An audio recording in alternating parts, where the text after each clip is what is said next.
그들이 나군의 타작마당에 이르러서는 소들이 뛰므로 우사가 손을 들어 하나님의 궤를 붙들었더니 여호와 하나님이 우사가 잘못함으로 말미암아 진노하사 그를 그곳에서 치시니 그가 거기 하나님의 궤 곁에서 죽으니라.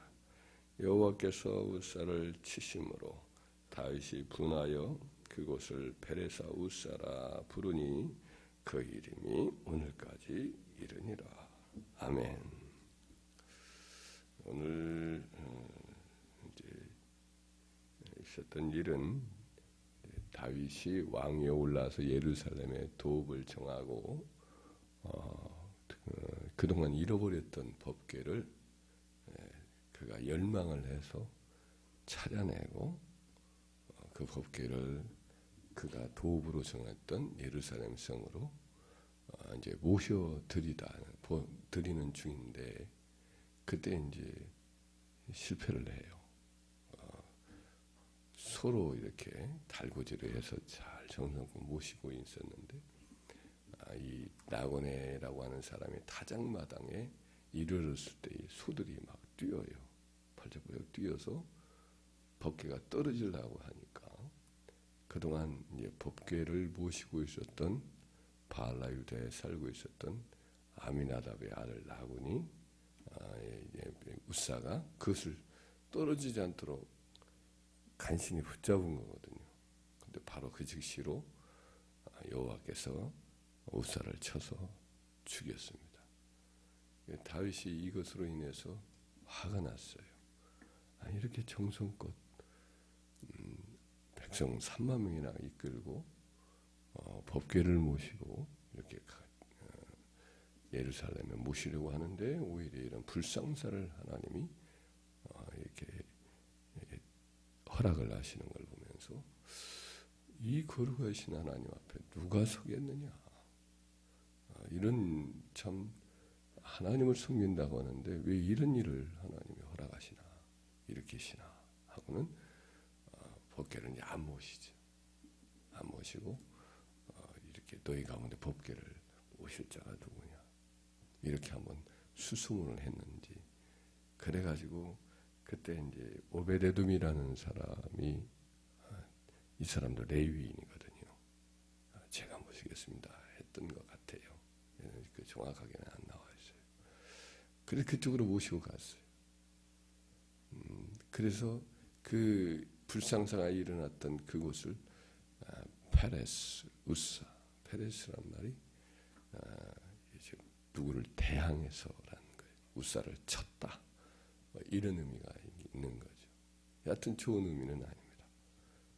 하나님이 하신 우사를 치신 그 일이 일어난 장소다라고 다윗이 그 지역을 특정을 해서 일종의 그 하나님이 하신 그 일에 대해서 기억하게 하도록 그렇게 이름을 붙였던 거죠. 다윗이 이렇게 이제 그 일을 기억을 하면서 자기의 어떤 감정을 표시를 했지만 사실은 그 다윗이 자기가 잘했다. 나는 잘했는데 왜 하나님이 이러시나 이렇게 했지만은 나중에는 깨달아요. 왜 일이 일어났나. 그래서 이제 그가 하나님을 섬기는 열정은 있었지만 지식이 부족했었거든요. 그 지식은 뭐냐면 성경을 열심히 읽었으면 당연히 알 수 있었던 내용인데 너무나 기초적인 내용이었어요. 바로 법궤는 암으로 손대는 게 아니라 제사장만이 만지는 거예요. 제사장만이 만지고 다 포장을 해놓으면 그 다음에 이 레위인이 그것을 짊어지고 와야 돼요. 레위인들 가운데에서도 게르손이라든지 무라리 자손은 안 되고 오직 고앗 자손만이 그것을 이렇게 메고 와야 돼요. 법궤는 매는 채가 있는데 그 채로 매야 돼요. 이건 오래 전부터 있었던 법도였는데 그와 같은 기초적인 것도 다윗이 하지 않을 만큼 그 당시에 이제 성경이 읽혀지지 않았고 어떤 의미에서는 율법에 대한 지식들이 전반적으로 떨어져 있었던 거죠. 그래서 뭐 새수레를 만들고 그래가지고 법궤를 모셔온다고 다윗 나름대로는 열심히 했어요. 그러나 하나님의 법도대로 하지 않았기 때문에 당연히 법궤를 만지면 죽는 거거든요. 그 아까 말했던 고앗 자손도 매일 뿐이지 만지는 것은 안 돼. 잠시라도 성소를 들여다보면 죽으리라. 그 매는 중에 성소를 조금이라도 들여다봤다고는 고앗 자손도 죽거든요. 제사장만이 성소를 드나들고 그럴 뿐이죠. 지성소는 들어가지도 못하고 대제사장만 1년에 이제 한 차례 대속죄가 들어가는데 그것도 피 없이는 못 들어가거든요. 분향하는 향 없이는. 그래서 그 거룩하신 하나님을 섬기는 것은 이런 예법이 필요한 건데 예법을 전혀 인식하지 못한 건 다윗의 이제 부족한 영성이죠. 하나님을 사랑한다 하면서도 하나님을 섬기는 예법에 대해서는 지식이 부족했던 거예요. 그래서 우리가 이 점에서 하나님을 섬기는 것이 인간의 이성이나 경험이나 판단이나 뭐 이것으로 충분하겠다. 나는 하나님을 섬기는 거 부족함이 없어 했다가는 강코 다칠 수가 있는 거죠. 나는 이 하나님을 내가 가지고 있는 이성과 판단과 내 생각으로 얼마든지 잘 섬기고 있다라고 덤벼들었다가는 그냥 이렇게 큰 낭패를 당할 수가 있다. 하나님은 기뻐하지 않고 또 나로서는 실패를 경험하는 일을 얼마든지 다윗처럼 당한다. 나중에 오베데돔의 집에 하나님을 잘 섬겼더니 3개월 동안에 큰 복이 임해요. 엄청난 복이 임하니까 소문이 나가지고 다윗이 하나님 지난번에 섬겼다가 열심을 내서 섬겼는데 그 불상사만 일어나는데 어찌 내가 하나님을 섬기겠느냐 그랬는데 오베데돔의 집에 갔는데 3개월 동안 막 그 집에 하나님이 복 주시는 것이 너무나 강력하게 나타나고 온 이스라엘 소문이 나니까 거룩한 또 욕심이 생겼어요. 법궤를 모셔와야겠다. 또 마음이 변해가지고 근데 어떻게 모셔오지 하고 아마 물었던 것 같습니다.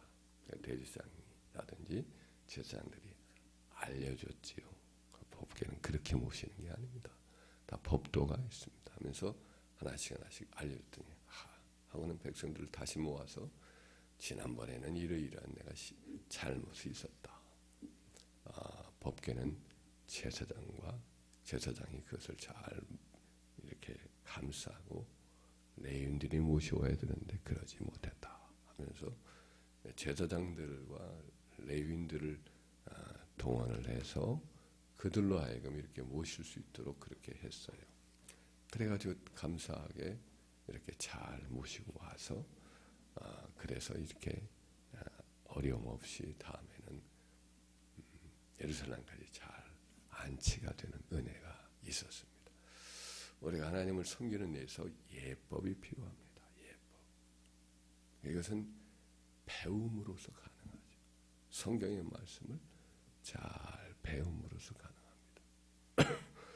전통도 배워야 돼요. 나는 하나님을 섬기니까 그것으로 끝이다. 나는 나대로 섬기겠다. 그러면 안 되고 성경에 있는 사도 바울이 뭐라고 성도들에게 가르치냐면 초대교회에 가르치냐면 전통을 따라라. 이 전통이라는 것은 뭐 아주 고리타분한 옛날 무조건 방식을 따르라는 건 아니고 사도적 전통을 따라라 이런 말씀합니다. 그러므로 형제들아 굳건하게 서서 말로나 우리의 편지로 가르침을 받은 전통을 지키라. 사도가 가르쳐줬던 가르침대로 하나님을 섬기라는 것. 형제들아 우리 주 예수 그리스도의 이름으로 너희를 명하노니 게으르지 그렇게 행하고 우리에게서 받은 전통대로 행하지 아니하는 모든 형제에게서 떠나가라. 그러니까 그 당시에 막 너희는 너희 몸으로 수고해서 열심히 일해서 생활을 해라. 종말이 온다고 하니까 종말을 준비한다고 하면서 다 버려두고 흰옷을 사서 입고 날갯짓을 연습하고 숟가락 하나만 가지고 옆에 있는 형제들에게 돌아다니면서 밥을 얻어먹고 없는 말을 지어놓고 이런 일을 하는 잘못된 사람들이 있었기 때문에 그러지 말고 너희는 차분하게 말세가 가까이올수록 차분하게 자기 손으로 일하여 이렇게 생계를 얻고 또 선한 일을 하도록 해라. 이렇게 이제 가르쳐 주는 전통이거든요. 이 전통을 행하지 않는 자들이 있었어요. 그들에게서 떠나라. 그들과 교제하지 말아라. 이렇게 말씀을 했거든요. 그래서 우리가 하나님을 섬기는 법도 성경의 진리를 배우도록 힘쓰고 또 나아가서 하나님을 어떻게 하면 잘 섬기는가. 이것을 주의 종이나 또 믿음의 선배들이나 성령의 사람들이나 하나님을 어떻게 섬기는가를 우리가 잘 눈으로 보고 또 우리를 가르침을 잘 받고 그래서 하나님을 섬기는 것. 이게 매우 중요한 줄 믿습니다. 또 한 가지를 더 한다고 한다면 내 이론, 내 경험 이런 어떤 습관을 따라 하나님을 섬기지 말고 하나님이 기쁘게 받으시는 봉사인가를 스스로 잘 살펴야 돼요.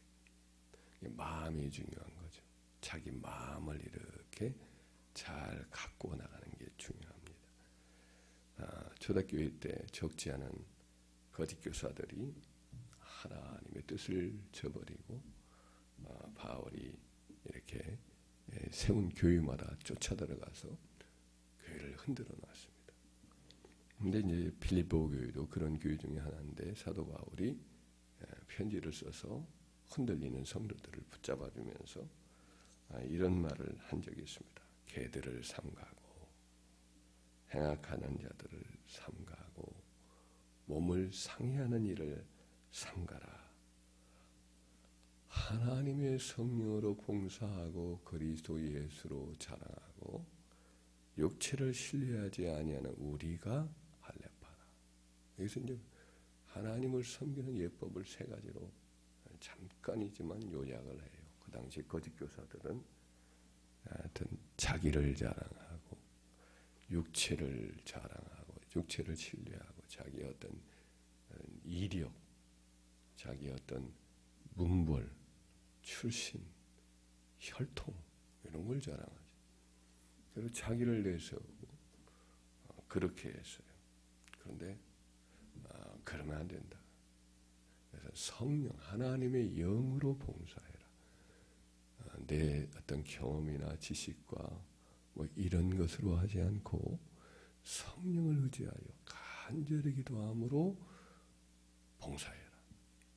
그리고 잘된 것은 다 정말 그리스도 예수의 은혜로 된 것이다. 예수만을 자랑. 그리고 자기 육체를 절대로 자랑하지 않는 거예요. 학벌이 좋다. 이 사람은 또 지식이 많다. 이 사람은 참 잘난 사람이다. 이러이러한 재능이 대단하다. 이런 어떤 자랑이나 칭찬이나 이런 것들을 다 십자가에 못 박는 거죠. 우리가 하나님을 섬기는 것에 있어서 중요한 걸 뭐냐? 마음을 준비하는 거예요. 마음. 하나님은 마음을 보느니라. 어떤 일의 동기를 보는 거예요.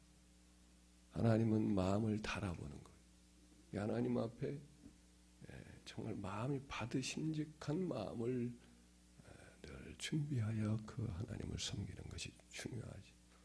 시편 51편 말씀에 보면은 거기에 하나님은 제사를 기뻐하지 아니하시나니 그렇지 않은 내가 드렸을 것이라.